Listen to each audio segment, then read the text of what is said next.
Hey guys,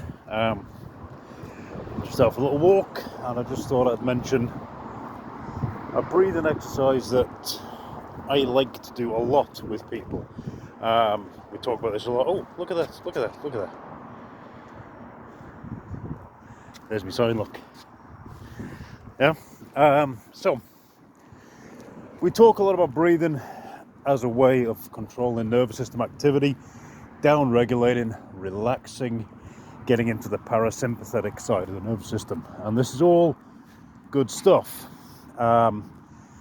Doing it sitting around in a comfortable position is all good, but let's take it and apply it when we're out and about. See, when we're exercising, we're moving around, our nervous system activity is going to go up, and we want that.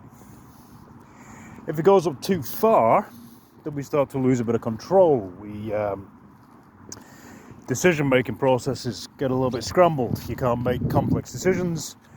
Your breathing gets out of control. Your heart rate goes too fast, and you start to hit this burnout. You hit this wall. Fine motor control goes down. Basically, you're approaching the end of whatever it is you're doing. So if you can moderate your breathing, if you control your breathing, then this is the key to performing at a high intensity for a longer time. Be able to recover on the go. So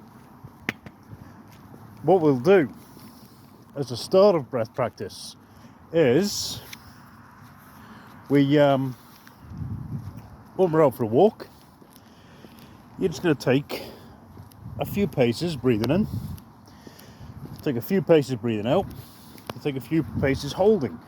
There's a couple of ways you can do this. We'll just go with the real simple. There's kind of three practices that I go to mostly, and the simplest, I think, is the 4-4-8, where we're going to take 4 paces breathing in. The next 4 paces we're going to hold the breath, and the next 8 paces we're going to exhale.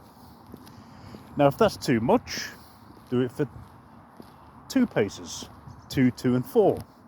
Do it for 3, 3 and 6. Do it for 4, 4 and 8. 5, 5 and 10. Okay? 10, 10 and 20. Alright? See what you can manage. Now,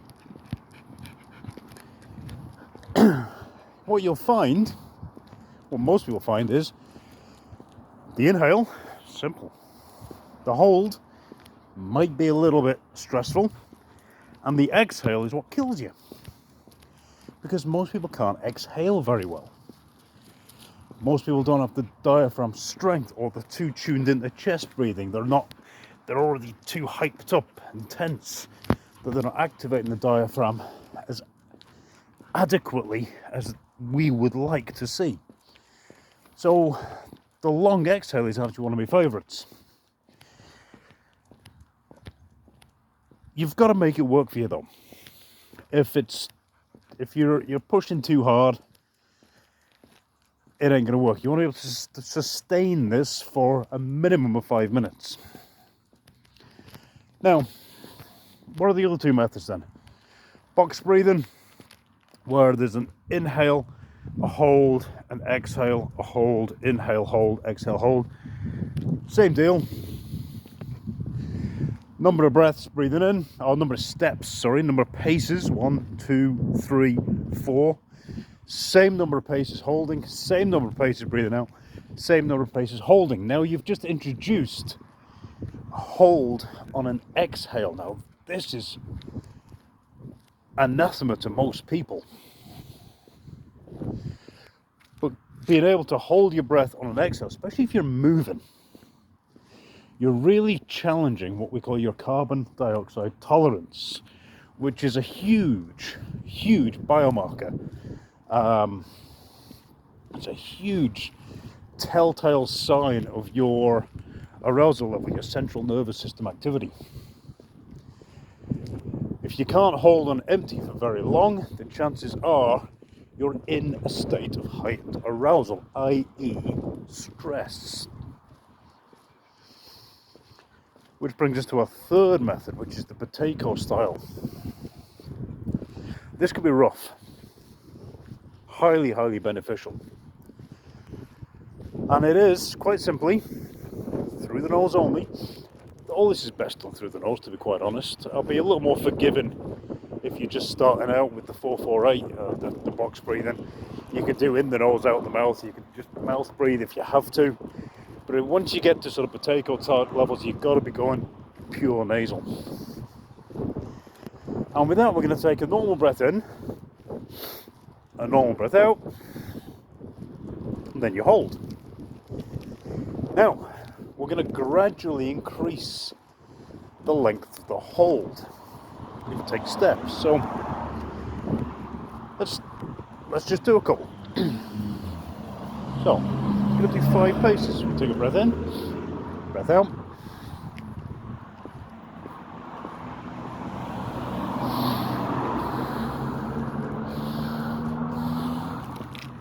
Okay, so there's a 5 pace breath hold. Take 30 seconds to a minute of just normal, natural, easy, relaxed nasal breathing. Now you can repeat it. Do 7 steps, do 10 steps. Repeat it again. Add a few extra steps. Keep the increases kind of low. Treat it as a sets and reps type gym exercise, just as you would with squats or push-ups. Gradually increase the volume of your breath hold, the duration of your breath hold, the number of steps you take. And what you'll get then, you'll start to really feel your diaphragm massively pump it away. You'll feel that stress kicking in as your body's crying out for that in-breath. And you start to get used to it. You start to learn to tolerate carbon dioxide in the system. It's very much like you learn to tolerate lactic acid, that burn in the muscles. It's like you learn to tolerate the burning in the lungs when you're out running and sprinting. It's like you learn to tolerate a low leg kick in martial arts. Do you know what I mean? We learn to tolerate carbon dioxide, and this gives us an advantage. The advantage is when we're operating at high levels, when we're at high levels of intensity, and we're basically blowing out of our ass.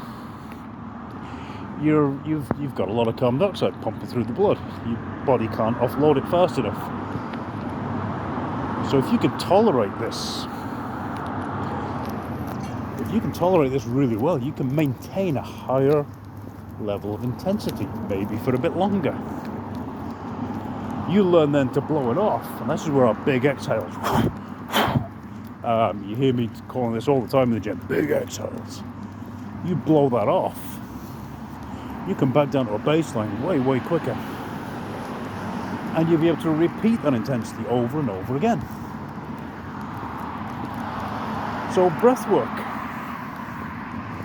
ain't just about meditation. It's not all scented candles and all that hippie shit.